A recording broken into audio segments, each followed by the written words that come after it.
Yeah, a lot of people think that the polar bear is the deadliest bear on the planet, but it's not.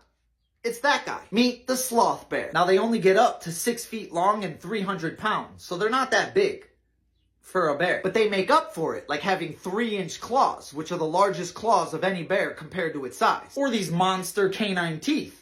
It's ridiculous. Oh, but it gets worse. You see, sloth bears are only found in the forests of southern Asia, which just so happens to be an extremely predator-dense area. We're talking tigers, leopards, crocodiles, jackals, wild dogs, other bears. And because of that, conflict is very common for them. I mean, they can't just let a tiger push them around, nor can they outrun a tiger, which has caused them to evolve into an extremely aggressive species. It doesn't matter who you are or what you are. It's on sight. They've made more humans past tense than any other bear in the world. And like you saw in the opening clip, they'll even attack tigers. And sometimes win. In other words, this is basically Asia's version of the honey badger, except a bear.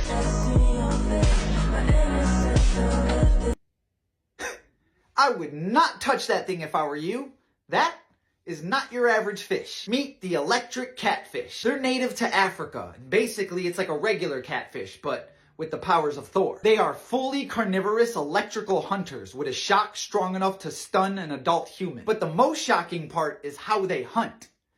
Get it? Shocking? Basically, their electrical organs can sense the electrical pulses in other creatures' bodies. That's how they find their prey. Then, they pump their prey with 450 volts of electricity. And that's just the beginning. Pikachu fish over here doesn't just shock their prey one time. They're known to rapid pulse their shocks. They could deliver 500 shocks in 8 seconds. Thor, come get your friends. Moral of the story, be careful when you go catfishing. You might be shocked at what you find. Get it? Okay, I'm done. Whatever you do, don't touch it. That creepy little fish has more weapons than Batman. Meet the Stargazer. First off, it's an ambush hunter with nearly perfect camouflage. That's already a deadly combo. And they combine that with one of the fastest strikes in the animal kingdom. Like, they could go from a stop position to completely swallowing their prey faster than you could blink. Literally. Oh, and they also have a fake worm in their mouth that they use to lure fish in straight to the shadow realm.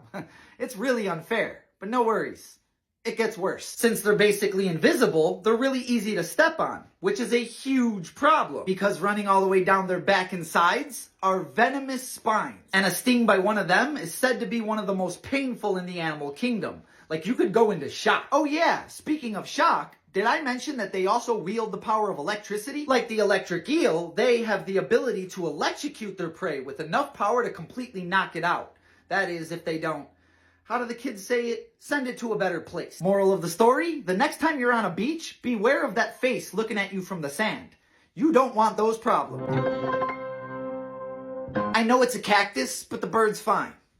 The cactus is in trouble though. Meet the mockingbird, also known as the cactus killer. Basically, what they do is they'll go and land on a cactus and then poop on it. And their poop contains seeds that grow these weird tentacle things. That'll already give you nightmares. And I'm not even done yet. Once night falls, the cactus will open its pores to breathe in carbon dioxide. And at that point, those tentacles will make their way into the pores. And they'll begin to eat the cactus from the inside out. And once it's finished, it'll start growing flowers out of the cactus. And those flowers will grow these delicious looking fruit, which was the whole plan from the beginning. The mockingbird will come back and eat those fruit, and then go find another cactus and do it again. In other words, they poop their food source.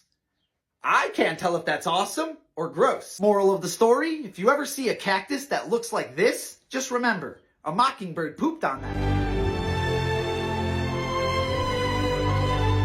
Okay, it's time we address the bird that hits the mannequin challenge mid-flight. Meet the kestrel. This little hovercraft is North America's smallest species of falcon, only weighing about 6 ounces. And obviously they're known for their ability to look like a glitch in the Matrix. This is called kiting. Basically, the kestrel will fly at the wind at the exact same speed that the wind is flying at it, creating a perfect stalemate. And they use this superpower for hunting or finding prey. But the crazy part is while they're hovering, they're not just looking for animals.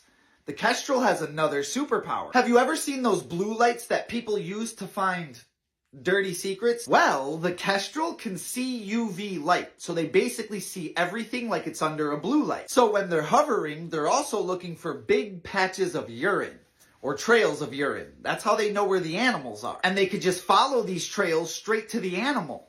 Or its home. Then the whole family's on a dinner plate. That's somewhere between the coolest and grossest thing I've ever heard.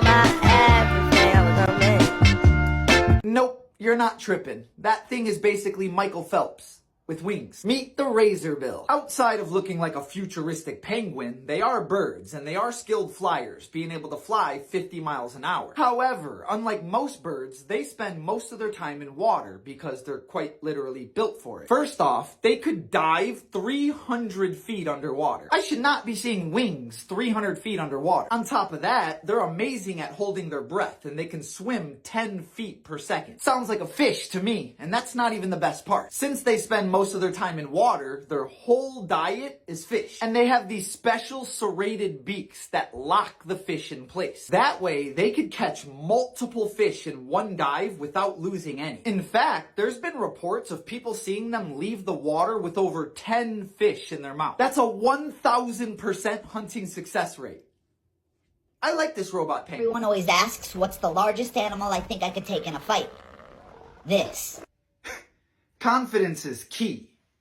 But you're gonna get destroyed in that fight. Allow me to explain. That was an elephant seal. They're by far the largest seals in the world, getting up to 21 feet long and over 8,000 pounds. Just so we're clear, that's the weight of an elephant and the height of being able to look through your second-story bedroom window.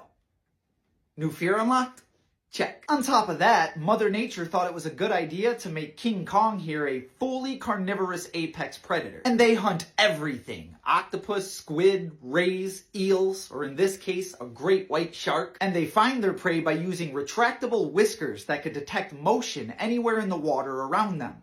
That, ladies and gentlemen, is a superpower. But I'm assuming you were talking about fighting them on land, where they have another superpower, called gravity, which allows them to turn you into a human-shaped pancake. Which they're known for. Moral of the story, I'm rooting for you. But I'm putting my money on the elephant seal.